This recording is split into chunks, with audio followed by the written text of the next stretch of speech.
सुभद्रा और अर्जुन का मिलन तो करा दो। दोनों एक दूसरे की तलाश में शिकार खेलने के बहाने जंगल में गए हैं, परंतु एक पहाड़ी के इस ओर है और दूसरा पहाड़ी के उस ओर। सुभद्रा, पार्थ, पार्थ, पार्थ बचाओ मुझे। ठहर दुष्ट, ठहर। अपने प्राणों की रक्षा चाहता है तो सुभद्रा को छोड़ दे। नहीं छोड़ूंगा। यदि तुम वीर हो तो करो सुभद्रा की रक्षा, मैं तो इसे लेकर ही जाऊंगा। आपने कहा था सुभद्रा और अर्जुन का संबंध होगा, परंतु मुझे तो उसके कोई लक्षण दिखाई नहीं देते। दोनों के मन में आपकी माया ने प्रेम के बीज तो डाल दिए हैं, परंतु आज तक दोनों उस प्रेम को व्यक्त करने में संकोच कर रहे हैं। तो संबंध कैसे होगा? मुझे तो विश्वास ही नहीं होता। ये संबंध तो अवश्यंभावी है देवी। इस कौरव और पांडव वंश का जो महाविनाश होने वाला है, उस महाविनाश के खंडहरों में एक ही फूल बचेगा, और वो फूल सुभद्रा के गर्भ से पैदा होने वाला है। यही विधि का विधान है देवी। भगवान, आज आप ऐसी निर्मम बातें क्यों कर रहे हैं?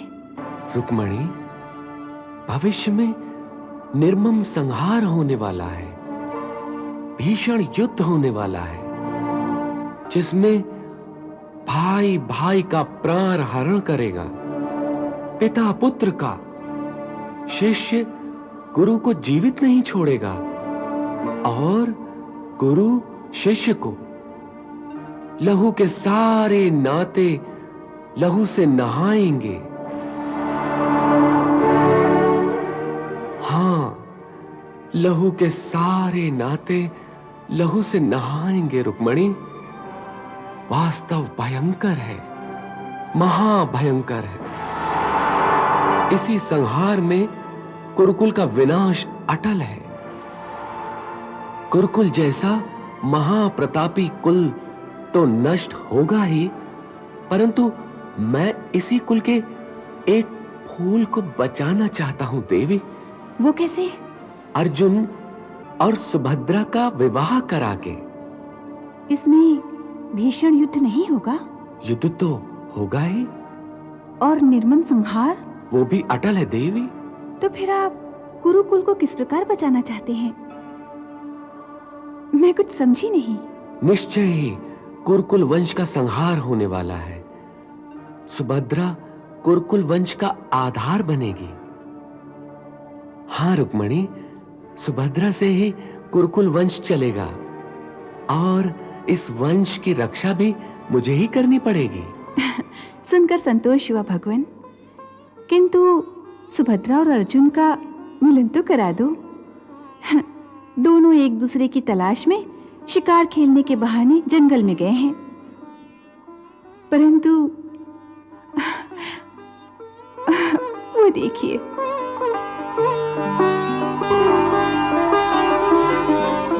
देखिए, एक पहाड़ी के इस ओर है और दूसरा पहाड़ी के उस ओर।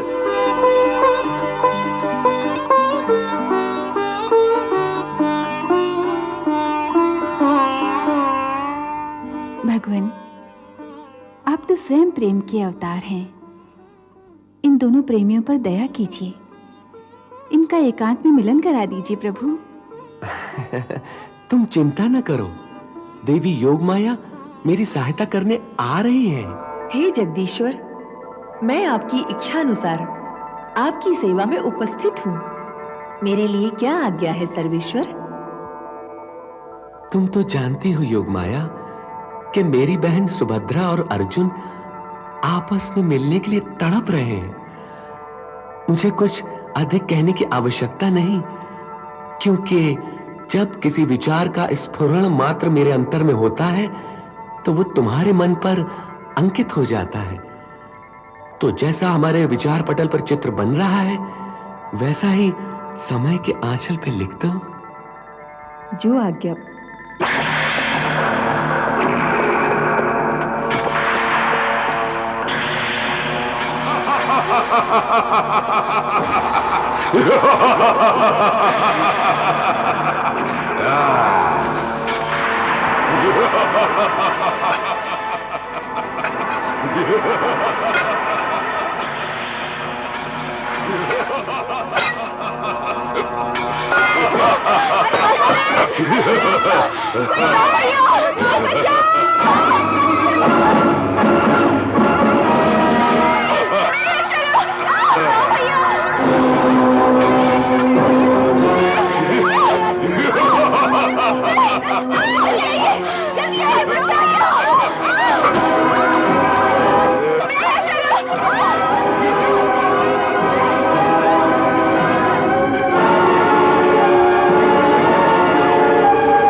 सुभद्रा, पार्थ, पार्थ, पार्थ बचाओ मुझे। ठहर दुष्ट ठहर। अपने प्राणों की रक्षा चाहता है तो सुभद्रा को छोड़ दे। नहीं छोड़ूंगा। यदि तुम वीर हो तो करो सुभद्रा की रक्षा, मैं तो इसे लेकर ही जाऊंगा।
सुभद्रा, सुभद्रा,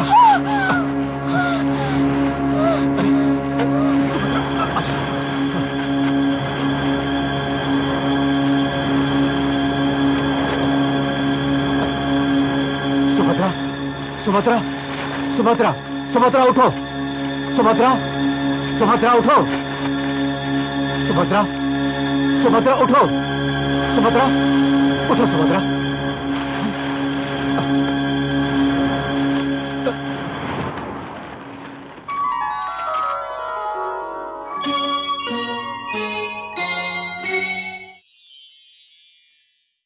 अरे संभल के चलिए। और यदि संभला नहीं जाता तो क्या करें? तो मेरा सहारा लेकर चलिए। फिर आप ये तो नहीं कहेंगे कि एक लड़की ने एकांत का अनुचित लाभ उठाकर आपको सहारा देने पर विवश कर दिया? आप कहना क्या चाहती हैं? देखिए, आप ही ने तो उस वक्त कहा था कि एक लड़की की इच्छा जाने बिना उसका स्पर्श नहीं करना चाहिए, और यदि स्पर्श कर लो तो ये नहीं कहना चाहिए कि स्पर्श अच्छा लगा। परंतु उस समय तो मैं अचेत थी, आप मेरी इच्छा कैसे जान सकते थे? सुभद्रा, सुभद्रा, उठो सुभद्रा, सुभद्रा, सुभद्रा, सुभद्रा उठो, सुभद्रा, सुभद्रा उठो, सुभद्रा।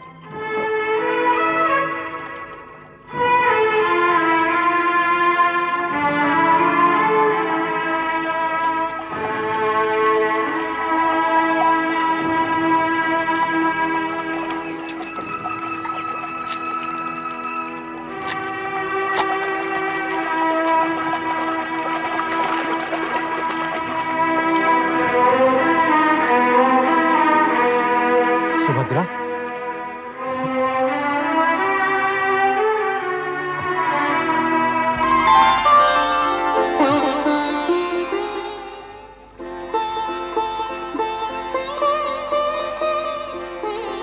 सुभद्रा, तुम ठीक तो हो? आप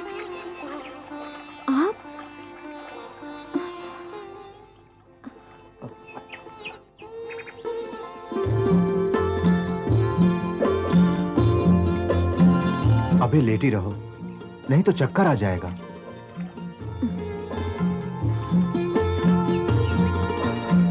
पहले थोड़ा पानी पी लो।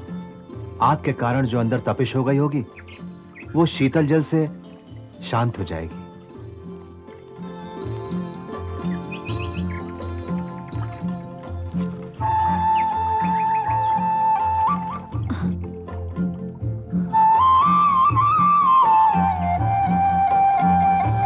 मुझे यहाँ तक कौन लाया? मैं आप? कैसे? अपनी बाहों में उठाकर। बाहों में उठाकर? तो क्या मैं स्वयं नहीं? तुम अचेत थी, स्वयं कैसे आ सकती थी? मैंने आपको बहुत कष्ट दिया है, मुझे क्षमा करना। ये क्या कर रही हो सुभद्रा? मुझे कोई कष्ट नहीं हुआ, बल्कि मुझे अच्छा लगा तुम्हें बाहों में उठाकर यहां लाना।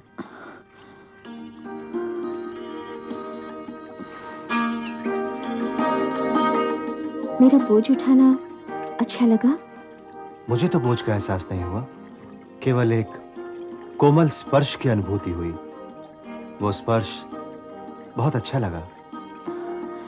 अच्छे लोग जब भी किसी पर उपकार करते हैं तो वो उस उपकार को दिखाना नहीं चाहते हैं, ताकि जिस पर एहसान किया है उस पर एहसान का बोझ न पड़े। इसलिए वो झूठ-मूठ ही एहसान को प्यार का नाम दे देते हैं। वही आप भी कर रहे हैं। फिर भी उपकार तो उपकार ही है। यदि उपकार का पूरा बदला न चुकाया जा सके तो भी हाथ जोड़कर धन्यवाद कर देना चाहिए। नहीं सुभद्रा, मैंने झूठ-मूठ का प्यार नहीं दिखाया। वास्तव में यही सत्य है कि जब तुम्हें बाहों में उठाया तो स्पर्श से मेरे अंतर की गहराइयों में एक अनजाने आनंद की लहर दौड़ गई।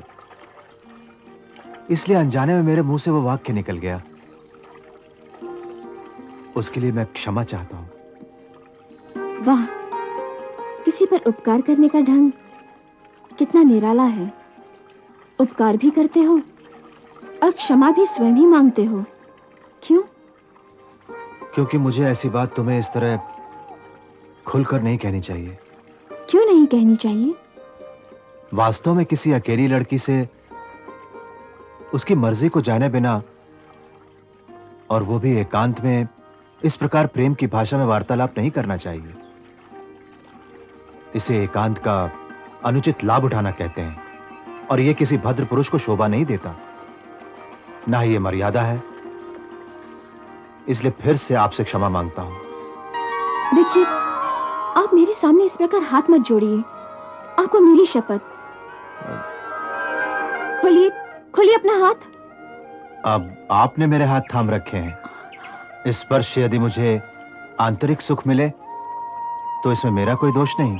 अब आप ये नहीं कह सकती कि मैं इस एकांत का अनुचित लाभ उठा रहा हूं। सचमुच आप इस समय हमारी निर्बलता का लाभ उठा रहे हैं, इसलिए अब हम एक क्षण भी नहीं रुकेंगे यहाँ।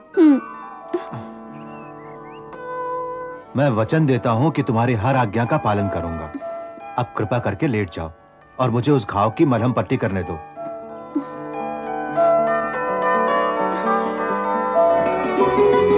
लाओ।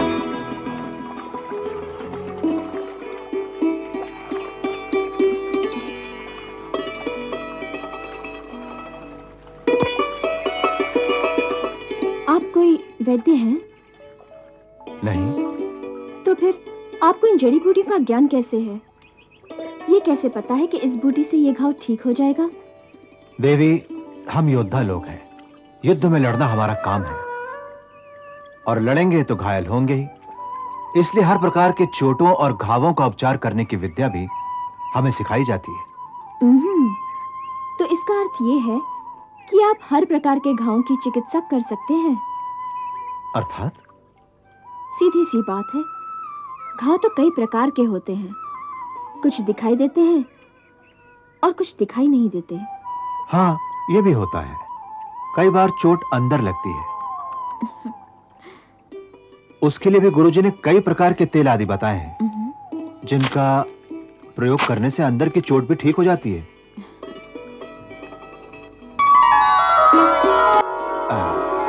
लीजिए, अब आराम से उठिए।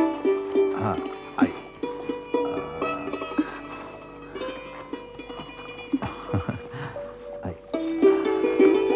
संभाल के।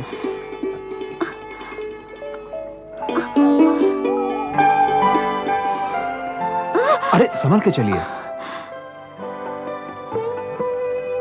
और यदि संभला नहीं जाता तो क्या करें? तो मेरा सहारा लेकर चलिए। फिर आप ये तो नहीं कहेंगे कि एक लड़की ने एकांत का अनुचित लाभ उठाकर आपको सहारा देने पर विवश कर दिया? आप कहना क्या चाहती हैं? देखिए, आप ही ने तो उस वक्त कहा था कि एक लड़की की इच्छा जाने बिना उसका स्पर्श नहीं करना चाहिए, और यदि स्पर्श कर लो तो ये नहीं कहना चाहिए कि स्पर्श अच्छा लगा। परंतु उस समय तो मैं अचेत थी। आप मेरी इच्छा कैसे जान सकते थे? इसमें आपका कोई दोष नहीं। इसे निर्लज्जता नहीं कहेंगे। जी हाँ। इसी प्रकार यदि मैं आपसे कहूं कि आप तो सचेत हैं, फिर भी आपकी इच्छा जाने बिना मेरा यह कहना कि आपका इस प्रकार मेरा उपचार करना मुझे बहुत अच्छा लगा, और आपके साथ इस तरह चलने में ये स्पर्श बड़ा मधुर लग रहा है, जिसे कहीं अंतर में मानस सागर में एक आनंद की लहर उठ रही है। ये सत्य है, इसलिए कह दिया। अब आप इसे क्या कहेंगे? यही ना कि ये लड़की बड़ी निर्लज्ज है?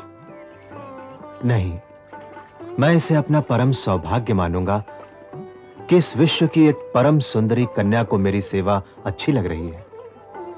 उसे आनंद मिले तो मुझे परमानंद मिलेगा। आप बड़े चतुर हैं। यह आलोचना है या प्रशंसा? तुमसे रथ तक नहीं चला जाएगा। आज्ञा हो तो उठा लूं?